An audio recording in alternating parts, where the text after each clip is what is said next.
സ്വർഗത്തിൽ ചെല്ലാനുള്ള സാധ്യത കുറവാണ്. അവിടെ ചെല്ലില്ല നമ്മൾ, ഒരിക്കലും അതിന് പാടില്ല. ഇപ്പോൾ ലേറ്റസ്റ്റ് ആയിട്ട് ഒരു പുതിയ നിയമം കൊണ്ടുവരാൻ മോട്ടോർ വെഹിക്കിൾ കമ്പനികളെല്ലാം കൂടെ ശ്രമിച്ചിരിക്കുകയാണ്. 16 വയസ്സിൽ 2 വീലേഴ്സിന് ലൈസൻസ് കൊടുക്കണമെന്ന്. എന്തിനാണ്?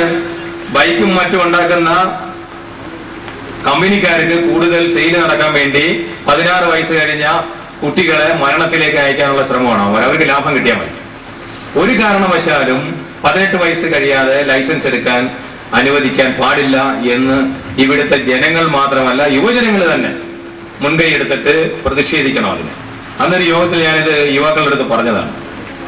ഒരു കാരണവശാലും 16ാമത്തെ വയസ്സിൽ ലൈസൻസ് ഹോൾഡർ ആവാൻ ആർക്കും ചാൻസ് കൊടുക്കരുത്.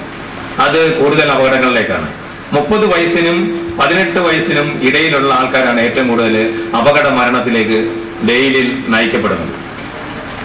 കഴിഞ്ഞ വർഷം സംസ്ഥാനത്ത് 3000 ജില്ലവാനം ആൾക്കാര് അപകടത്തിൽ മരണപ്പെട്ടു. അതിൽ കോഴിക്കോട് ജില്ലയിൽ തന്നെ ഏതാണ്ട് 270ഓളം ആൾക്കാരുണ്ട് അപകട മരണം. ഒരാള് മരിക്കുക എന്ന് പറഞ്ഞാൽ ഒരു കുടുംബത്തിന്റെ മാത്രമല്ല സമൂഹത്തിനോടാണ് നഷ്ടം. കുടുംബത്തിന്റെ നഷ്ടം നമുക്ക് ഒരിക്കലും സഹിക്കാൻ പറ്റില്ല. സമൂഹത്തിന്റെ നഷ്ടം ഏതെങ്കിലും രീതിയിൽ പകരക്കാരനെ വെച്ച് പറ്റും. പക്ഷേ വീട്ടിൽ ഒരാൾ മരിച്ചാൽ, അച്ഛൻ മരിച്ചാൽ അച്ഛന്റെ സ്ഥാനത്ത് ഒരാളെ പറ്റും. ഞാൻ മരിച്ചാൽ എനിക്ക് പകരം എന്റെ വീട് വേറെ ആളെ പ്രദർശിപ്പിക്കാൻ പറ്റില്ല. കുടുംബത്തിന്റെ നഷ്ടം ഒരിക്കലും നികത്താൻ പറ്റില്ല. മൊബൈൽ ഫോൺ യാത്രക്കിടയിൽ നിങ്ങൾ ഉപയോഗിക്കരുത്. വാഹനം നിർത്തിയിട്ട് വേണം. ഇവിടെ ഏറ്റവും വലിയ ഹോബിയാണ് മൊബൈലിൽ സംസാരിച്ചുകൊണ്ട് വാഹനം ഓടിക്കുക എന്നുള്ളത്. അതിനാണ് മൊബൈൽ ഫോൺ ഞങ്ങളെ പോലുള്ള പോലീസുകാർ പിടിച്ചുകൊണ്ട് പോകുന്നതും ഫൈൻ അടയ്ക്കുന്നതും. ഹെൽമറ്റ് വെച്ച് തന്നെ യാത്ര ചെയ്യണം. ഹെൽമറ്റ് വെച്ച് യാത്ര ചെയ്താലുള്ള ഗുണമെന്ന് പറഞ്ഞാൽ ചെറിയ ആക്സിഡന്റ് ആണെങ്കിൽ തലയിടിച്ച് പരിക്കേറ്റ് ഹെഡ് ഇഞ്ചറിയാണ് മരണത്തിന് ഏറ്റവും കൂടുതൽ കാരണമാകുന്നത്. അതുമാത്രമല്ല, ഇപ്പൊ ഇൻഷുറൻസ് കമ്പനികൾ 40% ഇൻഷുറൻസ് കട്ട് ചെയ്യുന്നത് ഹെൽമറ്റ് വെച്ചിട്ടില്ല എന്നുള്ള ഒറ്റ കാരണത്താലാണ്. അപകട സമയത്ത് അപകടം പറ്റിയ ആള് ഹെൽമറ്റ് ധരിച്ചിരുന്നോ എന്ന് ഇപ്പൊ ചോദിക്കുന്നുണ്ട്. ഞാൻ എന്റെ SI-മാർക്ക് നിർദ്ദേശം കൊടുത്തിട്ടുണ്ട്. ഹെൽമറ്റ് വെച്ചിട്ടില്ലെങ്കിൽ വെച്ചിട്ടില്ല എന്ന് തന്നെ FIR-ൽ കാണിക്കണമെന്ന് പറഞ്ഞിട്ടുണ്ട്. കാര്യം ഒരു കാരണവശാലും അവന് എക്സ്ക്യൂസ് കൊടുക്കേണ്ട കാര്യമില്ല. 65,000-70,000 രൂപ കൊടുത്ത് നമുക്ക് ബൈക്ക് വാങ്ങിക്കാം, 150 രൂപ കൊടുത്തൊരു ഹെൽമറ്റ് വാങ്ങിക്കാൻ വയ്യ, അല്ലെങ്കിൽ അത് വെച്ചുകൊണ്ട് വെക്കാൻ പാടില്ല, ബുദ്ധിമുട്ട് കാണിക്കുക എന്ന് പറഞ്ഞാൽ അതിന്റെ അയാളുടെ കുറ്റമല്ല, അയാളുടെ മനസ്സിന്റെ തകരാറാണ്. കാര്യം ഈ ബൈക്ക് ഇയാളാണ് ഓടിച്ചുകൊണ്ട് പോകുന്നത്. പൊതുജനം അറിയണമെങ്കിൽ തല മേലെ കണ്ടെങ്കിലേ പറ്റുള്ളൂ. അതിനുവേണ്ടിയാണ് ഈ ചെറുപ്പക്കാര് ഹെൽമറ്റ് വെക്കാൻ മടിക്കുന്നത്. ആൾക്കാർ കാണണം, ഇന്നടത്ത് ഇന്ന ആളാണ് ബൈക്ക് ഓടിച്ചുകൊണ്ട് പോയത്, ഇവനെ റേസ് ചെയ്ത് കൊണ്ടുപോകുന്ന അയാളാണ്, ഒറ്റക്കൈ വണ്ടി ഓടിക്കുന്നത് അയാളാണ്, മൊബൈലിൽ സംസാരിച്ചുകൊണ്ട് പോകുന്നത് അയാളാണ് എന്ന് പൊതുജനത്തിനെ കാണിക്കുമ്പോൾ നമുക്ക് നഷ്ടപ്പെടാൻ പോകുന്നത് നമ്മുടെ ജീവനാണെന്ന് നിങ്ങൾ ഓർക്കുന്നില്ല.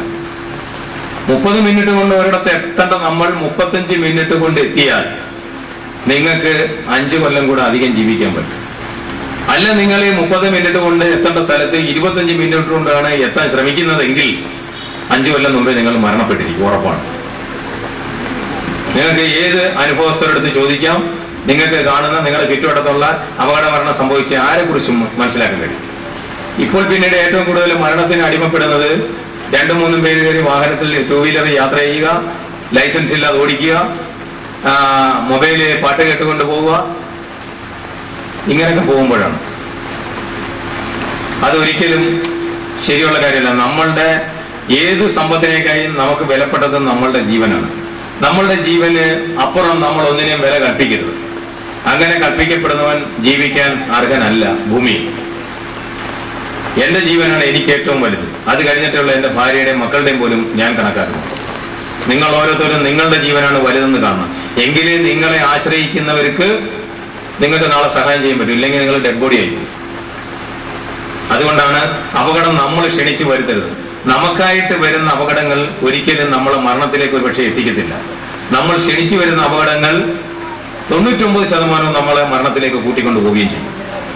അശ്രദ്ധമായിട്ട് വന്ന് നിർത്തിയിട്ടിരിക്കുന്ന വണ്ടിപ്പുറത്ത് ഒരു മരം മറിഞ്ഞു വീണ് അപകടം ഉണ്ടാകുകയാണെങ്കിൽ മരിക്കുകയാണെങ്കിൽ വിധിയാണെന്നേ പറയാനൊക്കത്തുള്ളൂ. അല്ലാതെ കൈവിട്ട് വണ്ടി ഓടിച്ച് മൊബൈലിൽ സംസാരിച്ച് ഓടി വരുന്ന എതിർ വാഹനത്തിന്റെ കീഴിൽ കൊണ്ട് കയറ്റി മരണപ്പെട്ടാൽ അത് അപകട മരണമല്ല, അഹങ്കാര മരണമെന്നേ ഞാൻ പറയത്തുള്ളൂ. നിങ്ങളുടെയൊക്കെ ജീവൻ അത്രയ്ക്ക് വിലപ്പെട്ടതാണ്, മനുഷ്യജീവൻ. ഇല്ലെങ്കിൽ നമ്മൾ നാൽക്കാലികളായിട്ടോ പറവകളായിട്ടോ ഒക്കെ ജനിച്ചാൽ മതിയല്ല. ഇല്ലെങ്കിൽ നമ്മൾ മനുഷ്യനായിട്ട് ജീവിക്കേണ്ട കാര്യമില്ല. സംസാരിക്കാനുള്ള ശേഷി കൊടുത്തത് മനുഷ്യന് മാത്രമേ ഉള്ളൂ. അവൻ അയലത്തുകാരനുമായിട്ട് സംസാരിക്കുന്നില്ല. എന്നാ പിന്നെ എന്തിനാണ് മനുഷ്യനായിട്ട് ജീവിച്ചത്? അതൊരിക്കലും പാടില്ല. നിങ്ങൾ നിങ്ങളുടെ സഹോദരങ്ങളായിട്ട് തന്നെ അയൽക്കാരനെ കാണണം. നിങ്ങളുടെ സഹോദരനെ നിങ്ങൾ ചെയ്യാൻ ആഗ്രഹിക്കുന്ന ഓരോ കർമ്മങ്ങളുണ്ട്. നമുക്ക് ജനിക്കുമ്പോൾ തന്നെ പറയും ഇവൻ ഇന്നത് ചെയ്തിരിക്കും, ഇന്നാളായി തീർന്നിരിക്കുമെന്ന്. പ്രദീപ് മാഷാകണമെന്നാണ് അദ്ദേഹത്തിന്റെ ജാതകത്തിൽ. അഷറഫും മാഷാവും മാത്രമല്ല പഞ്ചായത്ത് മെമ്പറാവും പിന്നെ പത്രപ്രവർത്തനാവുമെന്നാണ്. ഞാൻ പോലീസുകാരനാവുമെന്ന് എന്റെ ജാതകത്തിൽ പറഞ്ഞിരുന്നത്. അങ്ങനെ നമ്മൾ ഓരോ നിയോഗത്തിലേക്ക് വന്നു പെടുന്നവരാണ്. അല്ല, നമ്മളെ ആ എത്തേണ്ട സ്ഥാനത്ത് നമ്മൾ എങ്ങനെയൊക്കെ ആയിരുന്നാലും നമ്മൾ എത്തിച്ചേർന്നിരിക്കും. ആര് വിചാരിച്ചാലും നമുക്ക് എത്താൻ പറ്റത്തില്ല. 375 വോട്ട് വീതം വാങ്ങിച്ച തുല്യ സ്ഥാനാർത്ഥികൾ നറുക്കെടുപ്പിലൂടെ അല്ലെ ടോയിൻ അടിച്ച് ഒരുത്തൻ ജയിക്കണമെങ്കിൽ അവൻ പഞ്ചായത്ത് മെമ്പർ ആവണമെന്ന് അവന്റെ ജാതകത്തിലുണ്ട്. അതുകൊണ്ടാണ് ഈ ടോയിൻ അടിച്ചപ്പോൾ അവൻ ജയിച്ചത്. തുല്യ വോട്ട് കിട്ടിയിട്ട് മറ്റേയാള് ഫെയിലായി പോകുന്ന കാരണം അതാണ്. അത് അവന്റെ വിധിയാണ്. അവന് വിധി പറഞ്ഞിട്ടുണ്ട്, ഇന്നാളായിത്തീരും, അയാളായിരിക്കും എങ്ങനെയായാലും. നാളത്തെ ഭരണകർത്താക്കളോ മന്ത്രിമാരോ ഒക്കെ ആരെങ്കിലും ആകുന്നെങ്കിൽ അവൻ ജനിക്കുമ്പോൾ തന്നെ പറഞ്ഞിട്ടുണ്ട് ആ സമയത്തിന്റെയാണ്. അതിലൊക്കെ വിശ്വസിക്കണം നിങ്ങൾ. അതനുസരിച്ച് ജീവിക്കാനും ശ്രമിക്കണം. അങ്ങനെ വിശ്വസിക്കുകയാണെങ്കിൽ മാത്രമേ നമുക്ക് നല്ലൊരു സമൂഹത്തിനെ ഉണ്ടാക്കാം. നല്ലൊരു മനുഷ്യനുണ്ടെങ്കിൽ മാത്രമേ നല്ലൊരു കുടുംബം ഉണ്ടാവൂ. നല്ലൊരു കുടുംബത്തിന് മാത്രമേ നല്ലൊരു സമൂഹത്തിനെ സൃഷ്ടിക്കാൻ പറ്റൂ. നല്ലൊരു സമൂഹം ഉണ്ടെങ്കിൽ മാത്രമേ നല്ലൊരു രാജ്യത്തിനെ ഉണ്ടാക്കാൻ കഴിയും. ഇല്ലെങ്കിൽ രാജ്യമില്ല, സമൂഹമില്ല, മനുഷ്യനില്ല, കുടുംബമില്ല, മനുഷ്യനില്ല. അന്ധകാരത്തിലേക്കായി നമ്മൾ നയിക്കപ്പെടുന്നത്. നമുക്ക് മുന്നിൽ നിന്ന പ്രവാചകനായാലും ശരി, രാഷ്ട്രീയ പ്രമുഖനായാലും ശരി, വെളിച്ചത്തിലേക്ക്, നന്മയുടെ വെളിച്ചത്തിലേക്കാണ് നമ്മളെ സമൂഹത്തിനെ നയിച്ചുകൊണ്ടിരിക്കുന്നത്. അതനുസരിച്ച് പെരുമാറാതെ ഇരുട്ടിന്റെ മറവിൽ ഭീകര രൂപികളെ പോലെ വരികയും വീടിന് ബോംബിടുകയും ചെയ്താൽ ഭീകരന്മാർ ചെയ്യുന്ന പണിയാണ്. ഏത് ഭീരുക്കൾക്കും ചെയ്യാൻ പറ്റിയതാ ബോംബേർ എന്ന് പറയുന്നത്. നേരിട്ട് ചെന്ന് എന്താടാന്ന് ചോദിക്കാൻ കക്ഷിയില്ലാത്തവനാണ് ഇരുട്ടിൽ മറവിൽ വന്ന് ബോംബെറിഞ്ഞ് തകർക്കുന്നത്. അല്ലെന്നുണ്ടെങ്കിൽ നേരിട്ട് വന്നൊരു അടി കൊടുത്താൽ പോരെ, അല്ലെങ്കിൽ വാളുകൾ കൊണ്ടൊന്ന് വെട്ടിയെ പോരെ. അതിനൊരു അന്തസ്സുണ്ട്, അതിനൊരു ആണത്വമുണ്ട്. അതുകൊണ്ട് ഒരു കാരണവശാലും ഇത്തരം സ്ഫോടക വസ്തുക്കൾ ഉപയോഗിച്ച് നമ്മൾ മനുഷ്യജീവനോ നമ്മുടെ സ്വത്തിനോ നാശം വരുത്താൻ ആഗ്രഹിക്കരുത്, പ്രവർത്തിക്കരുത്. യുവജനങ്ങള് ഇതിനായി തന്നെ പ്രവർത്തിക്കണം. നമ്മുടെ സമൂഹത്തിൽ സുഖമില്ലാത്ത ഒരു വ്യക്തി ഉണ്ടെങ്കിൽ അദ്ദേഹത്തിനെ ചികിത്സിക്കാൻ നിങ്ങൾ മനസ്സ് നിറഞ്ഞ് സഹായിക്കണം. ഒരു വീടില്ലാത്തവനെ പരസ്പരം സഹായിക്കണം. നിങ്ങൾ ഇപ്പൊ ഈ സമൂഹത്തിൽ വിവാഹപ്രായമെത്തി വിവാഹം കഴിച്ചുവിടാൻ പറ്റാത്ത ഒരു കുടുംബം ഉണ്ടെങ്കിൽ നമ്മൾ പിരിവെടുക്കാൻ തന്നെ നടക്കും. നല്ലൊരു സമൂഹത്തിന്റെ നല്ലൊരു കുടുംബത്തിലേക്ക് ആ പെൺകുട്ടിയെ അയച്ചാൻ പറ്റും. അതൊക്കെയാണ് നമ്മൾ ചെയ്യേണ്ടത്. ഇപ്പൊ ഇന്നത്തെ മാർക്കറ്റ് റേറ്റ് അനുസരിച്ച് 2000 രൂപ വരെ ഒരു ബോംബിന് വില വന്നിരിക്കുന്നു നാദാപുരത്ത്. സ്വർണത്തിന്റെ വില പോലെ വിവരപ്പട്ടിക പത്രത്തിലുണ്ടായിരുന്നു ബോംബിന്റെ വില. ഈ 2000 രൂപ അങ്ങനെ 10 ബോംബിന്റെ 20,000 രൂപ ഒരു ഇല്ലായ്മക്കാരന് കൊടുത്താൽ പക്ഷേ അദ്ദേഹത്തിന് ചോദിക്കുന്ന ഒരു വീട് നന്നാക്കാനോ അല്ലെങ്കിൽ വിദ്യാഭ്യാസം ചെയ്യാൻ മടിച്ചിരിക്കുന്ന ഒരു വിദ്യാർത്ഥിയെ ഏതെങ്കിലും അവൻ ആഗ്രഹിക്കുന്ന ഒരു പോസ്റ്റിൽ എത്തിക്കുന്നതിനോ അല്ലെങ്കിൽ വിവാഹപ്രായം കഴിച്ച ഒരു സഹോദരിയെ ഒരു മംഗല്യവതിയാക്കുന്നതിനോ ആ പൈസ ഉപകരിക്കും. അത് തന്നെ എന്റെ പുണ്യം. അല്ല വെടിമരുന്നിന് കൊടുത്ത് കാശ് വാങ്ങിക്കുകയും അവരെ കൊല്ലാൻ ശ്രമിക്കുകയും ചെയ്തുകൊണ്ട് എന്ത് നേടാൻ പറ്റും? അങ്ങനെയുള്ള ശിക്ഷ അനുഭവിക്കും. 5 ദിവസം മുമ്പ് ഗൾഫിൽ നിന്ന് വരുന്ന ഇലക്ഷന് മുമ്പ് 7-ന്റെ അന്ന് കോയമ്പത്തൂർ ആശുപത്രി കൈ പകുതി നഷ്ടപ്പെട്ട് ഒരുത്തം കിടക്കും. ചേലക്കാട് ബോംബെറിയാൻ വന്നവനാണ്. അവനെ ഞാൻ കണ്ടു ചോദിച്ചപ്പോൾ പറഞ്ഞു, സാറേ എന്റെ ഒരു സുഹൃത്ത് വിളിച്ച് രാത്രി അവിടെ വരെ ചെല്ലണേന്ന് പറഞ്ഞ് ഒരു സാധനം എടുത്ത് എന്റെ കൈ തന്നിട്ട് പറഞ്ഞ് കത്തിച്ചിട്ട് എറിഞ്ഞോളാൻ. ഇവൻ കത്തിച്ചിട്ട് എറിയട്ടെന്ന് പറഞ്ഞ് ഞാൻ പറയുമ്പോ എറിയെന്ന് അവൻ ധരിച്ചത്. അവൻ പറഞ്ഞില്ല എറിയുന്നത്, അവന്റെ കയ്യിലിരുന്ന് പൊട്ടിപ്പോയി. അത് നിശ്ചയമാണ്, ദൈവനിശ്ചയം എന്ന് ഞാൻ അതിനെ പറയും. അതുകൊണ്ടാണ് ഞങ്ങൾക്ക് ആ വീട് ആക്രമിച്ച ഒരു പ്രതിയെ ഐഡന്റിഫൈ ചെയ്യാനും അവന്റെ കൂടെയുള്ള ആൾക്കാരെ കുറിച്ച് അറിയാനും കഴിയും. ഇന്നലെ നിർമ്മിക്കപ്പെട്ട സ്ഥലത്ത് ബോംബ് പൊട്ടിയതിന്റെ പേരിലാണ് അങ്ങനെ ഒരു കൂട്ടം ആൾക്കാർ ഈ സമൂഹത്തിന് ദുരന്തം വരുത്താൻ വേണ്ടി കൂടിയിട്ടുണ്ടെന്നും ഇങ്ങനെയുള്ള സ്ഫോടക വസ്തുക്കൾ നിർമ്മിക്കുന്നുണ്ടെന്നും സമൂഹത്തിന്റെ മുന്നിൽ തെളിയാൻ കാരണം അവിടെ വെച്ചൊരു സ്ഫോടനം ഉണ്ടായതുകൊണ്ടാണ്. ഇല്ലെങ്കിൽ ഇവരിത് കൊണ്ട് എവിടെയെങ്കിലുമൊക്കെ ഇന്നലെ ഇന്നുമായിട്ട് അവിടെ നിന്ന് പിടിച്ചെടുത്തതും ഈ വെടിമരുന്ന് ഒരു 5 കിലോ വെടിമരുന്നുണ്ട്. ഇതെല്ലാം കൂടെ കൂട്ടിയാൽ 10-200 ബോംബിനുള്ള സാധനങ്ങളുണ്ട്. 200 ബോംബ് എന്തായാലും ഒരു 200 വീട്ടിലേക്ക് ഓരോന്ന് വെച്ച് എറിയാൻ പറ്റില്ല. എങ്ങനെയായാലും 8-10 ആൾക്കാരുടെ അപകടപ്പെടുത്താനും കഴിയും. ഇതാണോ വേണ്ടുന്നത്? ആ 200 ബോംബ് ഉണ്ടാക്കേണ്ട പൈസ എടുത്ത് സമൂഹത്തിലെ ഏതെങ്കിലും നല്ല കാര്യത്തിന് ഉപയോഗിച്ചിരുന്നെങ്കിലോ? ഈ സമൂഹത്തിലെ ഇത്രയും യുവാക്കൾ കൂടി സംഭരിച്ച പൈസ ഇന്ന കാര്യത്തിന് വന്നു എന്ന് പറഞ്ഞാൽ, സമൂഹ നന്മയ്ക്ക് വേണ്ടി ചെലവഴിച്ചു എന്ന് പറഞ്ഞാൽ അതിന്റെ ക്രെഡിറ്റ് ആർക്കാണ്? ഈ സമൂഹത്തിലെ യുവജനങ്ങൾ കാണിക്കുന്നില്ല. ചെറുപ്പക്കാർ മാത്രമേ അത് ചെയ്യുന്നുള്ളൂ.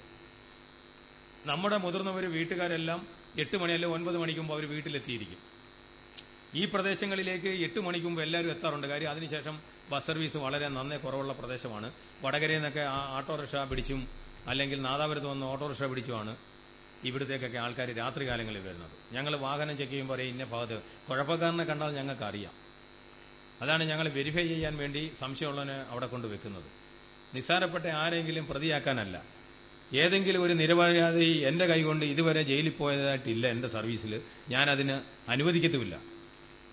കഴിഞ്ഞ 4 ദിവസം മുമ്പ് ഒരു സംശയിച്ചുള്ള ഒരു പയ്യനെ ഞാൻ അവിടെ കൊണ്ടുവച്ചപ്പോൾ അവനെ വരട്ടാൻ വേണ്ടി ചില ചോദ്യങ്ങളൊക്കെ ചോദിച്ചു. പക്ഷേ എന്റെ SI അത് കേട്ട് വിചാരിച്ച് അവൻ പ്രതിയാണെന്ന് വിചാരിച്ച് ഒരു പ്രതിയാക്കി ഇനി തന്ന എന്റെ കയ്യിൽ. പക്ഷേ ഞാൻ റിമാൻഡ് റിപ്പോർട്ടിൽ ഒപ്പിട്ടില്ല. കാര്യം അവൻ നിരപരാധിയാണ്. അതുകൊണ്ടാണ് അവനെ ജയിലിലടച്ചിട്ട് ഒരു പുണ്യം നമുക്ക് കിട്ടത്തില്ല. അവൻ വലിയ കുറ്റവാളിയായി തീരത്തേ ഉള്ളൂ. ഏറ്റവും ചെറിയ കുട്ടി. ഈ അടുത്ത സമയത്ത് എനിക്ക് ഏറ്റവും ദുഃഖകരമായ ഒരു സംഭവം ഉണ്ടായത്, ഒരു റെയ്ഡ്, ഈ സംഭവമായിട്ട് ബന്ധപ്പെട്ട് ചേലക്കാട് ഭാഗത്ത് ഒരു റെയ്ഡ് നടക്കുമ്പോൾ ഒരു മുസ്ലിമിന്റെ വീട്ടിൽ ചെന്നപ്പോൾ അയാൾ ഗൾഫിൽ നിന്ന് വന്ന് നിൽക്കുകയാണ്.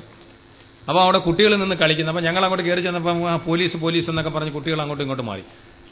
അന്നേരം കുട്ടികൾ അടുത്ത് അയാൾ പറഞ്ഞു അപ്പുറത്ത് പോയി കളിക്കുന്നതോ നിങ്ങളുടെ കൂട്ടുകാരൊക്കെ അവിടെ ഉണ്ട്, വഴിയിലുണ്ട്, അങ്ങോട്ട് പോയി കളിക്കുന്നെന്ന്. അപ്പോൾ ഇത്രയുള്ള ഒരു പെൺകുട്ടി വാപ്പ എടുത്ത് ചോദിക്കുന്നത് അത് ഹിന്ദു കുട്ടികളല്ലേ എന്ന്. ഹിന്ദു കുട്ടികളല്ലേ അവിടെ നിന്ന് കളിക്കുന്നത്, ഞങ്ങൾ പാനൊക്കെ വന്നു. അപ്പൊ ഈ 4 വയസ്സുള്ള കുഞ്ഞിന്റെ മനസ്സിലേക്ക് ആരോ ഈ വിഷം കുത്തിവെച്ചിരിക്കുകയാണ്. ആ തന്ത വളരെ വിഷമത്തോടെ ഞങ്ങളോട് പറഞ്ഞു. ഇങ്ങനെയാണോ സമൂഹത്തിൽ വേണ്ടുന്നത്? കാക്കിയിട്ടു എന്ന് പറഞ്ഞാൽ ഞങ്ങളാരും ആ രീതിയിൽ ചിന്തിച്ചിട്ടില്ല. ഞാൻ ഇതുവരെ അങ്ങനെ ചിന്തിച്ചിട്ടേ ഇല്ല. എല്ലാവരോടും ഞാൻ ആ സമത്വ ഭാവനയോടെയാണ് പെരുമാറിയിട്ടുള്ളത്. റൂഡായിട്ട് ചില സംഗതികളിൽ പെരുമാറുന്നുണ്ട്. കള്ളന്റെയോ അല്ലെങ്കിൽ സ്ത്രീകളെ ശല്യം ചെയ്യുന്നതിന്റെയോ അല്ലെങ്കിൽ മറ്റെന്തെങ്കിലും നമുക്ക് ചെയ്യാൻ പറ്റാത്ത സംഗതികൾ ചെയ്യുന്നവനെ നമ്മൾ രൂക്ഷമായിട്ട് പെരുമാറിയിട്ടുണ്ട്. ഞാൻ അടിച്ചിട്ടുമുണ്ട്. അടിച്ചിട്ടില്ലാത്ത ആളല്ല ഞാൻ. എന്നാൽ ഞാൻ ഒരു മർദ്ദക വീരനല്ല. അങ്ങനെ ഒരു നിരപരാധിയുടെ തോളിലും എന്റെ കൈ ഇതുവരെ വീണിട്ടുമില്ല. രാത്രികാലങ്ങളിൽ നമ്മുടെ സമ്പത്ത് കൊള്ളയടിച്ചിട്ടുള്ള കള്ളന്മാരെയാണ് ഞങ്ങൾ അടിക്കും ചെയ്തിട്ടുള്ളത്. കല്ലാച്ചി ടൗണിൽ നിന്ന് മൊബൈൽ ഫോൺ മോഷ്ടിച്ചവനെയും ജ്വല്ലറി മോഷ്ടിച്ചവനെയും വീട്ടിൽ കയറി മൊബൈൽ മോഷ്ടിച്ചവനെയും ഞാൻ അടിച്ചിട്ടുണ്ട്. കാര്യം അത് ശരീരം അനങ്ങാതെ നമ്മളുടെ സമ്പാദ്യങ്ങൾ മോഷ്ടിച്ചു കൊണ്ടുപോയി സുഖജീവിതം നയിക്കാൻ ശ്രമിച്ചവനെ മാത്രമാണ്. അവനെ അടിയ തന്നെയാണ് ആവശ്യം. ഇല്ലെങ്കിൽ അവനെ ഒരിക്കലും മാറ്റിയെടുക്കാൻ പറ്റില്ല. ജയിലിൽ നിന്ന് ഇറങ്ങിയിട്ട് അപ്പം എന്തോ ജോലിയൊക്കെ ചെയ്ത് ഞാൻ 1-2 വട്ടം കണ്ട് മാന്യമായിട്ട് ജീവിക്കാൻ അവനെ അന്വേഷിക്കുന്നുണ്ട്. വീണ്ടും അന്വേഷിച്ചപ്പോൾ അവൻ ഇപ്പം വലിയ ശല്യമില്ലാതെ നിൽക്കുകയാണ്.